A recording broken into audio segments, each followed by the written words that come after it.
In June of 2025, a podcast host read a quote on air from Hugh Laurie's representatives. It said, in essence, that Hugh Laurie was not interested and frankly didn't care about the audience or reliving the show. The fans heard it and were offended. And then Noah Wyle, sitting right across from the host, fresh off his own celebrated return to medical television in the Pitt, laughed and said, quietly and with complete sincerity, "That's so baller." Within 48 hours, the conversation had flipped. Because people eventually realized what Hugh Laurie had actually done. He had responded to a request to perform his most famous character by behaving exactly the way his most famous character would have behaved. Gregory House, the most contemptuous, uncompromising, and privately wounded man in the history of American medical television, would have said precisely that. And the man who played him for 8 years said it instead. That is not cruelty. That is consistency at a level most people never manage. James Hugh Callum Laurie was born on June 11, 1959, in Oxford, England, into a household where the concept of ordinary achievement did not really have a home.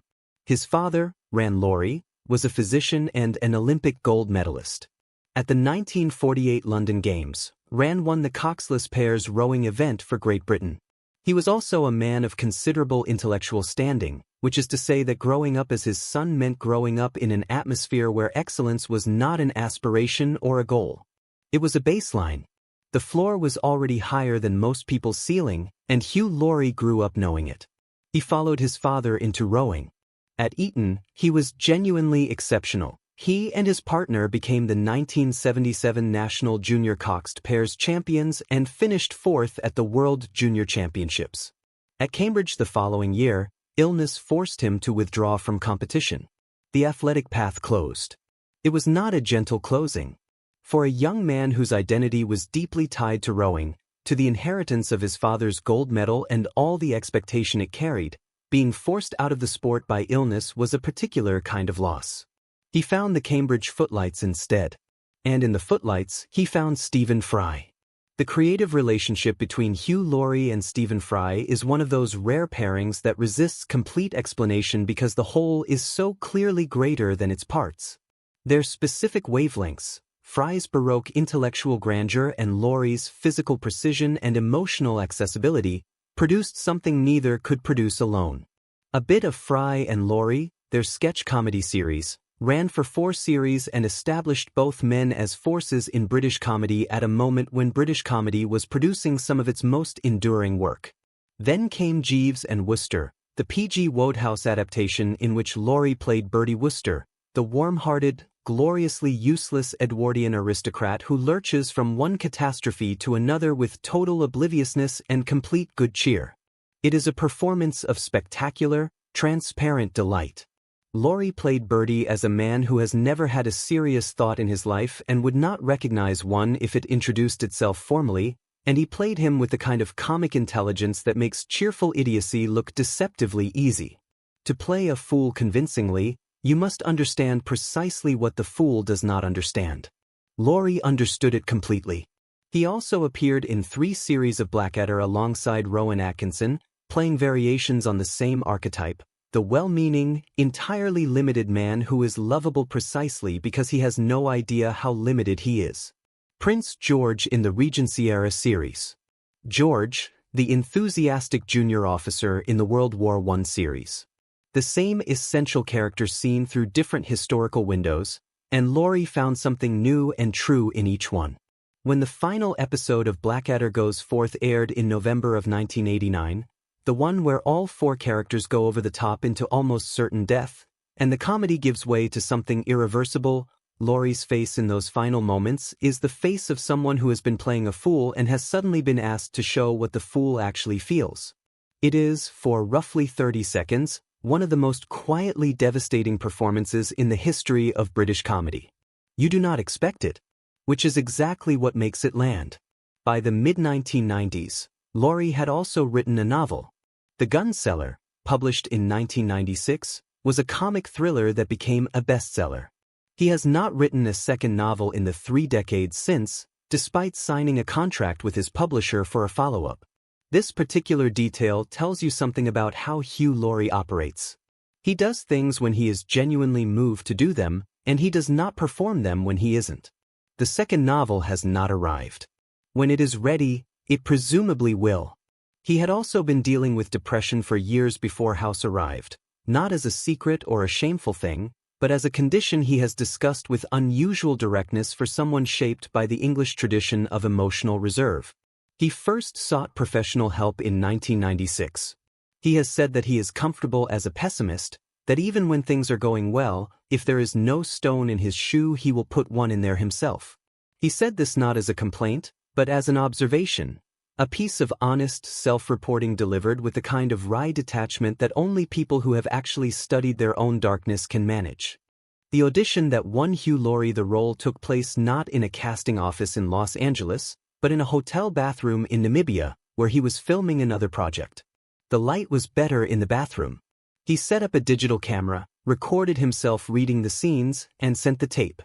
David Shore and the producers watched it, and the conversation was essentially over. They called him. He had not been expecting the call. He moved to Los Angeles. His wife, Jo, whom he had married in 1989 and with whom he had 3 children, and the family remained in London. For 8 years, Hugh Laurie lived 9 months of the year on a different continent from his wife and children. He flew home when production permitted. He returned each time to a city that was not his, to an apartment without his family in it, to play every working day a character whose defining quality was his refusal to let other people in. That is a strange and particular kind of sustained loneliness. And he did it for 177 episodes. In 2011, the Guinness World Records listed Hugh Laurie as the most watched leading man on television, with House airing simultaneously in 66 countries. 66 countries watching a man be actively cruel to patients, lie to his colleagues, steal prescription drugs, and periodically destroy the people who had the misfortune to love him. The audience kept coming back because Laurie made the intelligence underneath the cruelty visible. You could see House thinking. You could see the mechanism working. And somewhere in the precision of that thinking was something that looked, obliquely and reluctantly, like care, not for people, but for truth. For getting the diagnosis right even when everyone else was satisfied with an easier answer. Laurie held all of that simultaneously for 8 seasons and made it look effortless, in the way that only genuinely difficult things do when someone truly extraordinary is doing them. The limp was real, eventually. By the later seasons, Laurie had been performing House's affected gait so consistently that he began doing it automatically between takes, walking with the limp through the studio lot, catching himself in the parking structure on the way to and from set. The character had colonized his physical memory. He mentioned it in interviews with the careful understatement of someone reporting an odd symptom. He saw a physiotherapist. The physiotherapy worked. But the fact that it was necessary tells you something meaningful about what 8 years of that kind of total commitment actually extracts from a human body. He managed the fame. But managing and enjoying are categorically different things. A Radio Times interview from 2013 caught him in an unusually candid moment. Fame had become a burden, he said. He was constantly worried about saying the wrong thing. He could no longer do something as simple as buying his own groceries. He reported this not with resentment but with the flat accuracy of someone describing symptoms. Here is what the work produced, and here is what it cost. The narrative that circulated in 2012, that House ended primarily because Hugh Laurie was exhausted, was a simplification he pushed back on specifically and firmly. He released a statement saying he loved his job and worked harder at it than most journalists worked at theirs. He was right. The full story was considerably more complicated. Fox was paying $5 million per episode in production costs and wanted a meaningful reduction in the show's license fee from Universal Television, which produced it. Universal was willing to negotiate, but not to the degree Fox required. The network was also offering a final order of 13 episodes, while Universal wanted 22. Fox Entertainment president Kevin Reilly admitted publicly in January of 2012 that the network had simply been avoiding the decision. New shows had given Fox alternatives. With those alternatives in hand, letting House go became easier than the negotiation required to keep it. Here is the detail that the narrative of exhaustion buried completely. Hugh Laurie was prepared to take a pay cut to return.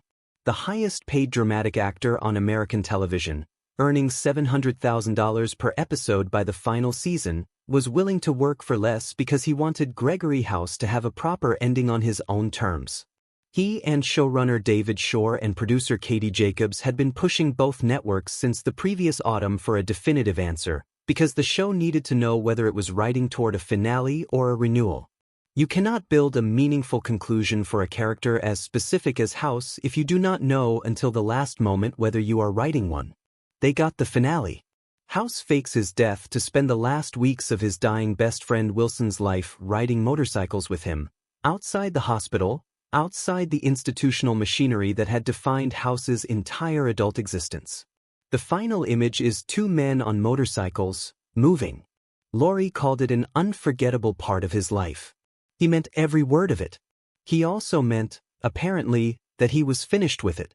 After House, Laurie went to New Orleans and made a blues album.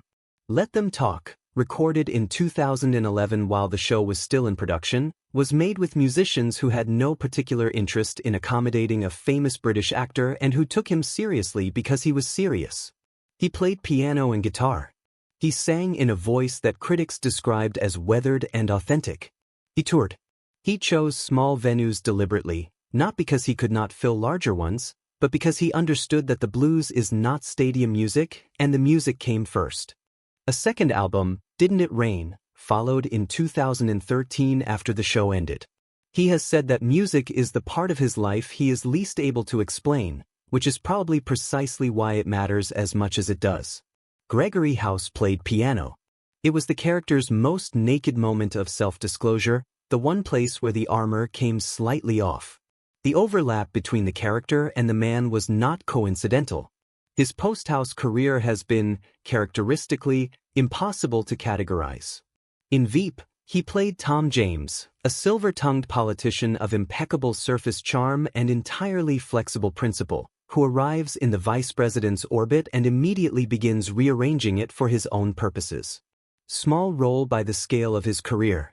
Devastating in comic precision. A reminder of something the House years had partly obscured. Laurie's specific gift for playing men who perform goodwill while pursuing entirely private agendas. In 2016, he played Richard Roper in The Night Manager, the BBC's adaptation of John le Carré's novel, a charming international arms dealer whose performance of civilized elegance conceals a ruthlessness Laurie deployed with visible and particular pleasure. Where House was contemptuous in the open, Roper was contemptuous behind a warm smile. Different instrument. Same musician.